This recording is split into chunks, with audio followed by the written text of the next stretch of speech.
So I did manage to get my hands on some kefir grains. These things are really weird. I mean, I feel kind of about these like I do about kombucha thing. So can you see this? This is one of my little kefir grains. I'm gonna see this kefir thing through though. We're gonna see how a cheese works.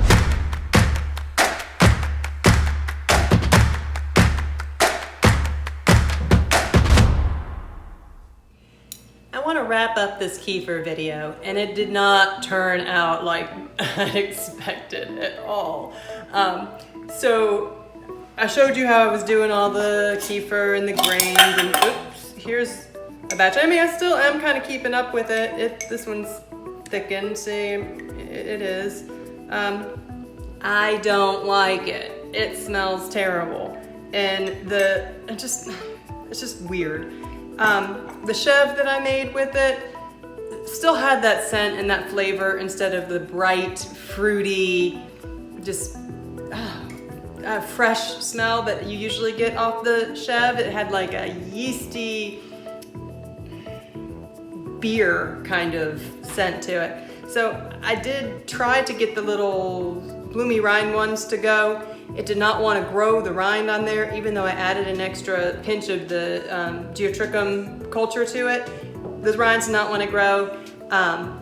Finally, I put it in the cheese cave, and honestly, I left it there to die. I just pulled them out of there. These are like horrible.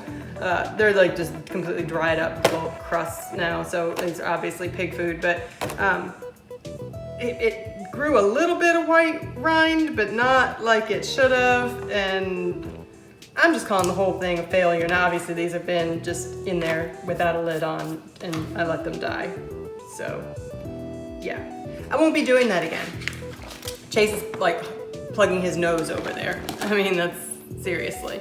Yeah, he's going. Now, we also did some chev with the buttermilk culture. That turned out really good.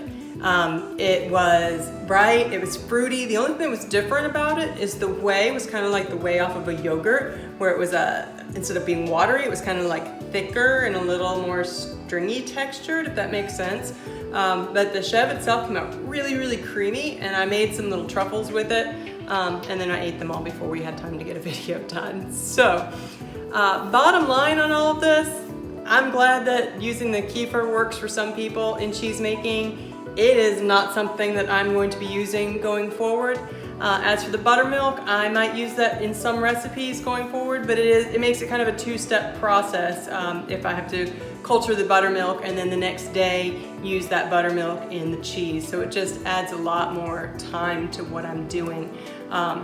Along those lines too, I also wanted to say I had some buttermilk that I left in the refrigerator for several days, and I was making up a batch of chev, and part of me was like, nah, I shouldn't use this. And then I was like, well, yeah, I'll use it. And that chev failed. It's the only time I've ever had a chev fail, and it was from the buttermilk that had been probably a week or so in the refrigerator, and then I tried to use that as a culture. It did not work. So if you're using the buttermilk, the cultured buttermilk that you made yourself as a culture, I recommend using it much fresher than what I did. So that's about it. Thank you for watching. Please be sure to share and subscribe, and we'll see you on the next video.